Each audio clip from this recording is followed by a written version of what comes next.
moments later. A few inches later. 2 hours later. 1 eternity later. Hi guys! Maganda kasi mga Today's video. Ito naging wanta. May 50 pesos challenge po kami. Let's go! Yung dalawa kanina? So guys, ito ang aming bibilhin.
So yun guys, tapos na ako kumain.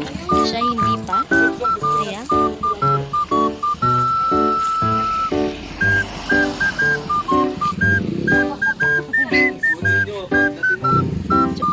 So mamaya na lang. Update namin kayo. Guys, bumili ulit ako. Maduga siya guys, maduga siya. Sabi namin 50 eh. 50 only. Takot this igalit na yan. Ay, guys. 50 plus 60, o diba? Yun ang sabi ko. Hanggang 50 lang. 80 na gastos niya guys. Ano 80? Hindi ah. Ay, 20 pala yung kay Franz. 20 na gastos niya. Libre ko. Ikaw, ilan na gastos mo total? Sa akin naman is 50. Ba, tipid-tipid lang. Ulit tayo, may 100 ako. Pipili daw ulit siya guys. Libre mo kami ha. Ayan, madamot siya.